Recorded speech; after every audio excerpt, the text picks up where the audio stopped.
जिम्मेदारी और बहादुरी से हमारे जो एयरफोर्स सैनिक हैं उन्होंने पाकिस्तान में घुसकर आतंकवादी ठिकानों को निशाना बनाया, उसे नेस्तो नाबूद कर दिया। अब यहाँ पर मीडिया का जो रोल है, अगर हम उसे देखते हैं कि लोकतंत्र का चौथा स्तंभ है, तो लोकतंत्र का चौथा स्तंभ होने का मतलब ये है कि सच्चाई को परोसना, लोगों को सच्चाई से रूबरू कराना। लेकिन जिस तरह से जंग के हालात जो थे पाकिस्तान और हिंदुस्तान के बीच में, उसे एपिसोड वाइज जिस तरह से एक्सट्रीम मीडिया पेश कर रही थी, वो इंटरटेनमेंट के लहजे में पेश कर रही थी और अनाप शनाप यानी एक ऐसा खेल बना के रख दी मीडिया जिसे पूरी दुनिया में लोग जो है अच्छा नहीं कह रहे हैं। लोग यही कह रहे हैं कि मीडिया का ये रूप कभी पहले हमने नहीं देखा था और ऐसा लग रहा है जैसे कि ये लोग स्क्रीन में जंग करा रहे हैं। और फेक न्यूज़ लगातार चलाए जा रहे थे। इस्लामाबाद में कब्जा हो गया, सेना जो है वो इन कर गई। उसके अलावा जब पाकिस्तान की तरफ से अटैक हुआ उसमें कश्मीर के कुछ लोग जो है वो शहीद हो गए। उसमें एक मौलाना थे जिनको आतंकवादी तक करार दिया गया। बाद में पता चला कि वो एक स्कूल टीचर।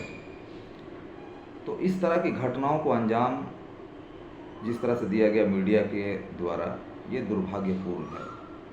और यही वजह है कि हमारे देश में जो एक्सट्रीम मीडिया है उससे लोगों की विश्वसनीयता दूर हो रही है।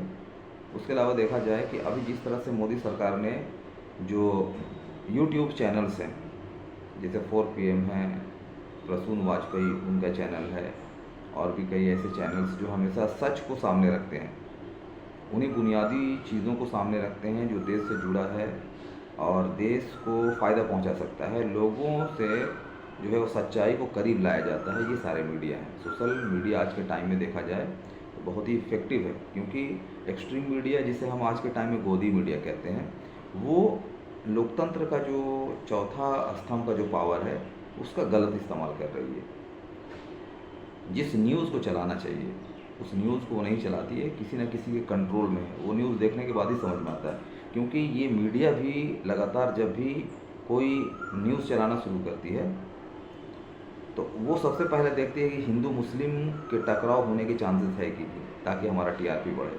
अगर नहीं है तो वो उसे नॉर्मल छोड़ देते हैं। किसी भी मामले में ये सिर्फ जो है विवाद पैदा करने वाली चीज़ों को ही ढूंढते हैं। तो ये एक तरह से फेक न्यूज़ चलाना और इस तरह से लोगों को जो है वो डायरेक्ट जो है आम जनता को आतंकवाद से जोड़ देना। एक तबका ऐसा है जो इस न्यूज़ को देखकर खुश होते हैं और इन्हें खुश करने के लिए सारे जो चैनल्स है, गोदी मीडिया, इस तरह के काम करते हैं। तो कहीं ना कहीं जिस तरह से एक्सट्रीम मीडिया ने अपना रूप दिखाया वो देश के लिए कहीं भी सही नहीं है और लोग इस बात को समझते हैं। और सरकार को भी चाहिए कि सत्ता पक्ष से सवाल करने का राइट है मीडिया को, और मीडिया अगर सवाल करती है सत्ता पक्ष से और अगर सत्ता पक्ष सच्चाई में है तो उसे डरना नहीं चाहिए। उसके अलावा कई बार मैंने कहा भी है कि मोदी सरकार किसी भी मामले में जब नज़दीक कोई मामला आ जाता है, कोई घटना घट जाती है, तो प्रेस कॉन्फ्रेंस नहीं करते हैं बल्कि वो मन की बात कहते हैं। जबकि कहा जाता है कि अगर देश में समस्या है और आप देश का मुखिया हैं तो आपको खुलकर पब्लिक के सामने आकर अपनी बातों को रखना चाहिए और सवालों का जवाब देना चाहिए। केवल आप मन की बात करेंगे तो आम जनता को बात ही समझ में आ जाती है कि आप सवालों से भागते हैं।